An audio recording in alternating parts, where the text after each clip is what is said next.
You think reacting shows strength. You think the fast reply, the sharp comeback, the long explanation proves that no one can push you around. But most of the time, it does the opposite. It tells people exactly where the pressure entered. In a room, in a text thread, at an office table, during a dry conversation, people are not only hearing your words, they are studying your openings. And the man who cannot stay still under pressure is easier to move than he realizes. That is why emotionally unreactive people quietly control social situations, not because they feel less, not because they are cold, but because they understand something most men learn too late. Social power is not only about what you say, it is about what other people can reach inside you. The moment your emotion spills out on command, the door opens. And once that door is open, people stop guessing. They start navigating. Most men never notice this because they are trained to focus on expression. Say what you feel, clear the air, explain your side, defend your name, protect your image in real time. But very little advice tells you what you need to speak. The issue was never just communication.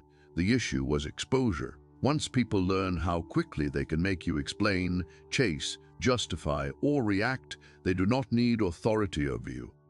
They already have access. You know the feeling. You see a short message on your phone.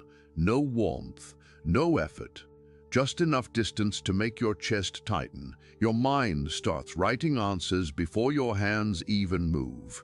You want to fix the tone, clarify the misunderstanding, push back, and make sure you are not being played. It feels like urgency. It feels like clarity. But a lot of the time it is panic, wearing clean language. A lot of men call this honesty. They say, "I just say what I feel." What they really mean is they do not know how to sit inside discomfort without leaking it. They do not know how to let tension exist without immediately trying to close it.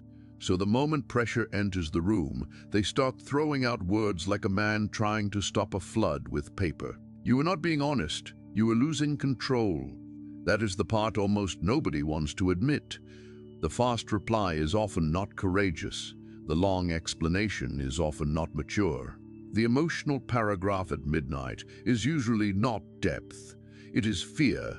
Fear of losing position. Fear of being misunderstood. Fear of being left out. Fear of silence.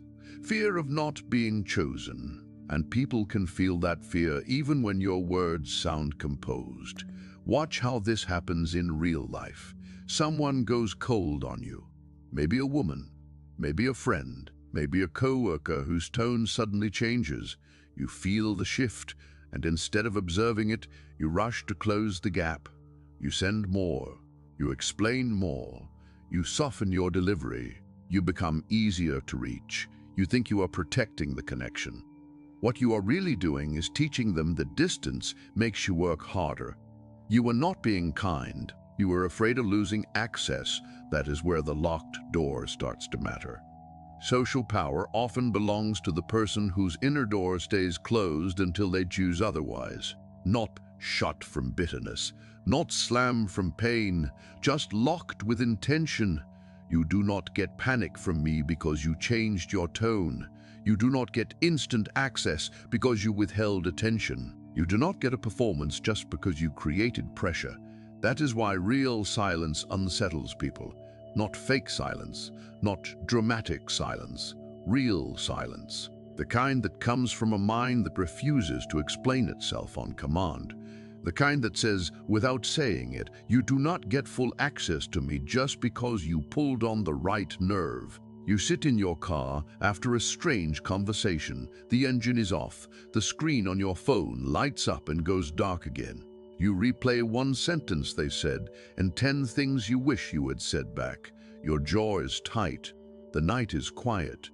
In that moment, the real battle is not with them. It is with your urge to open the door. Most men lose right there. They lose in the hallway after the disrespect.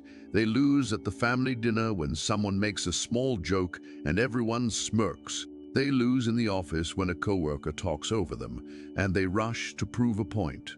They lose alone, later, staring at the ceiling, still answering a moment that already ended. Because the old identity cannot stand ambiguity. It needs closure now. It needs to correct the record now. It needs to be seen properly now. And that need is exactly what makes it weak.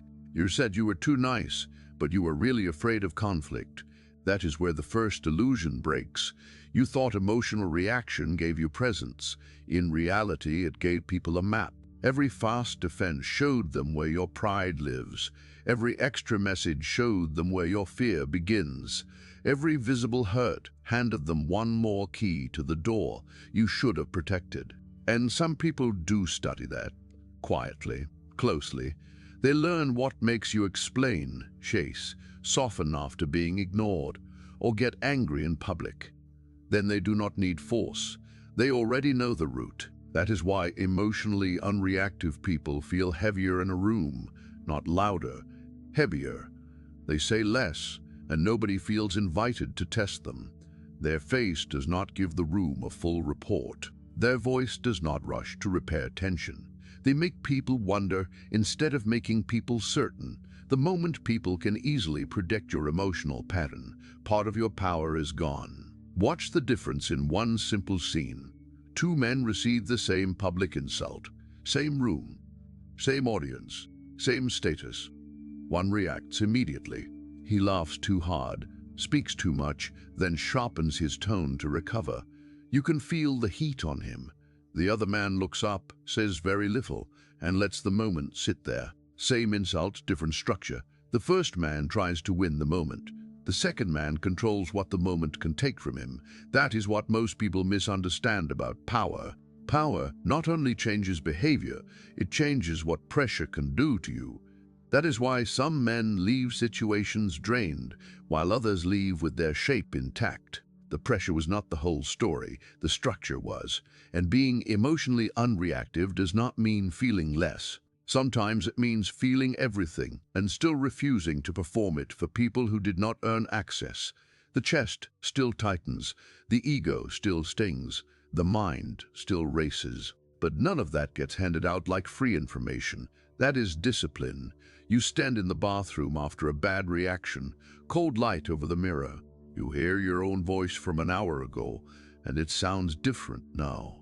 Too eager, too sharp, too exposed.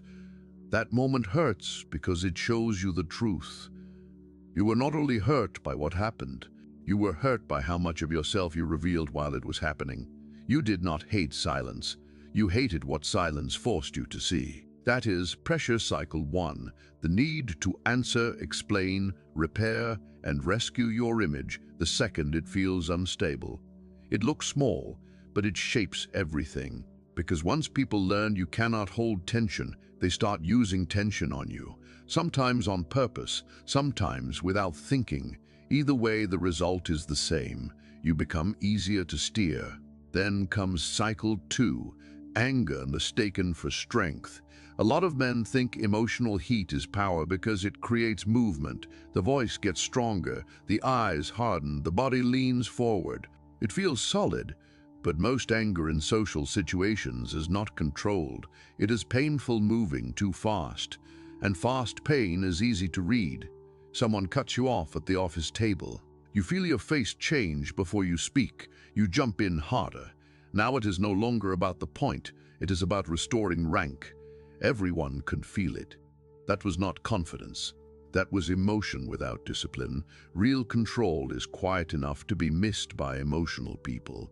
It is the pause before the reply. It is the decision not to explain in full. It is the face that does not change when someone tries to bait it. It is the choice to answer tomorrow instead of tonight. These things look small, but small things decide whether the door stays shut. People study your reactions more than your statements. They remember who becomes easy to move. They remember who starts speaking faster when challenged. They remember who needs the room to agree before he can stay calm. That memory becomes your social identity long before you notice it. You hear laughter from another room after you leave a conversation. Maybe it is about you, maybe it is not. but your mind jumps there anyway. Heat rises in your neck. You start preparing a defense speech for a crime that may not even exist. This is how many men live, in reaction to shadows, opening the door for pressure that never had to enter. And under that reaction is often approval hunger. It hides inside being a good guy. It hides inside patience, loyalty, understanding, and availability. It sounds noble until you look closer. The man who is always reachable, always explainable, always emotionally available after disrespect is often just terrified of losing connection. That was not loyalty. That was fear wearing patience. Then cycle 3 begins, mistaking attention for respect. Someone texts when they need something, then disappears when you need clarity. Someone gives you scraps of warmth, then goes dry, and you still stay ready. Someone invites you only when it serves them, and you call that a connection. But respect is not measured by how often people contact you. Respect is measured by how carefully they handle access to you. And if your access is always cheap, your presence stops carrying weight. You were not ignored because you lacked value. You were ignored because you made access too cheap. That line hurts because it points inward, not to blame. As a structure, if your attention is always available, your reactions are always available, your forgiveness is always available, your presence becomes ordinary. People do not protect what feels permanently open. An unlocked door does not create caution, it creates casual behavior. That is why emotional over-availability quietly kills presence. You answer too fast, you explain too much. You check in after they withdrew. You keep feeding the line after they dropped it. Then you wonder why the tone feels flat, why your words feel light, why the room stops treating you carefully. Because what should have been selective became automatic. You check your phone again. Seen the message, no reply. 5 minutes becomes 20.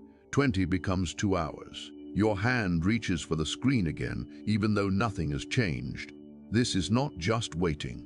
This is dependency revealing itself in tiny movements. A man ruled by the screen cannot rule the room. You said people always use you, but you kept showing them where your boundaries were missing. That is the part many men avoid because it threatens their self-image. They want the world explained without having to face the ways they trained people to handle them. Every time you reward distance with more effort, you teach. Every time you absorb disrespect and stay available, you teach. Every time guilt pulls you past your own limit, and you still remain easy to reach, you teach. And people learn fast. Then comes cycle 4, and this one is darker, oversharing pain with people who only collect information. This cycle breaks men because it feels intimate. You think openness creates loyalty. You think that if you explain your wounds clearly enough, the right people will handle you with care. Sometimes that happens. Often it does not. Some people do not want the truth.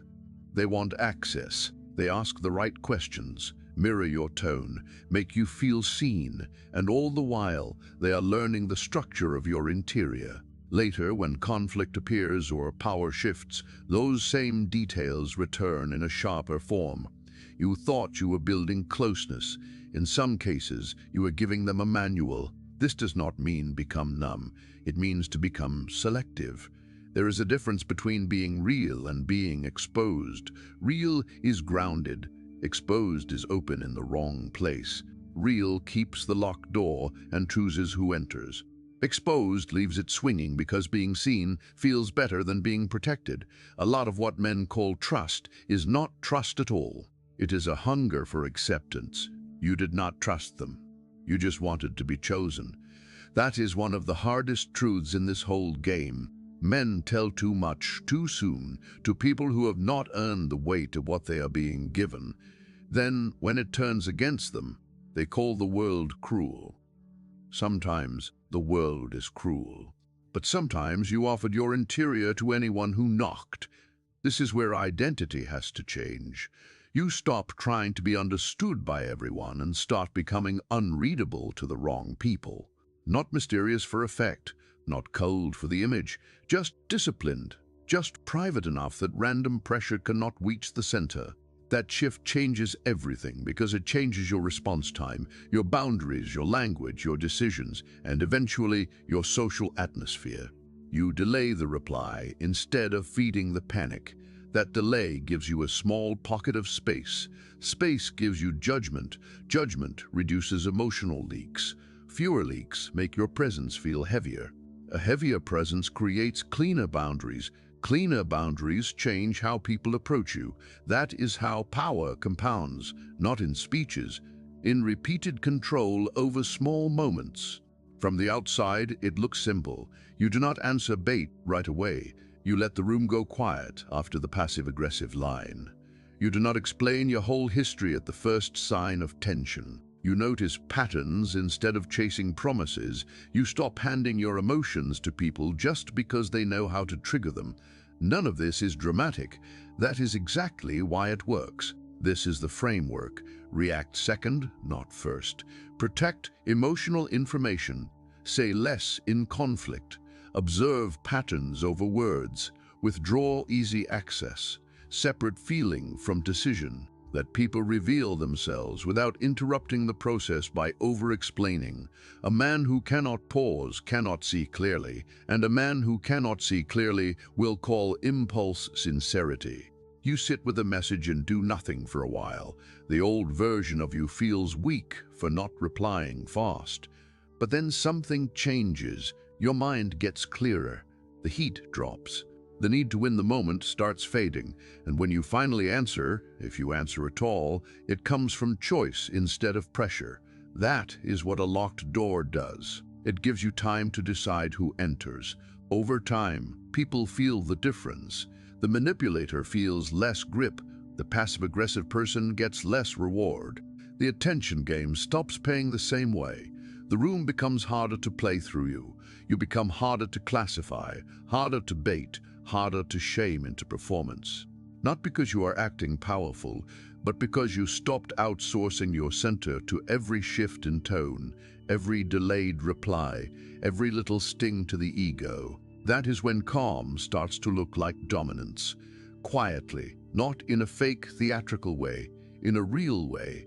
The kind people notice when tension rises, and you still do not spill yourself across the floor trying to prove you're solid. The strongest men are not the ones who never feel pressure. They are the ones who keep pressure from opening the wrong doors, and that changes how you move through everything. Dating, friendship, work, family, conflict. You stop treating every emotional moment like a courtroom where your value must be defended. You stop trying to manage other people's picture of you in real time. You stop begging to be read correctly by people committed to reading you cheaply. You become more exact, more patient, more difficult to penetrate, not chaotic, not cruel, just structured, like a locked door in a hallway full of open ones.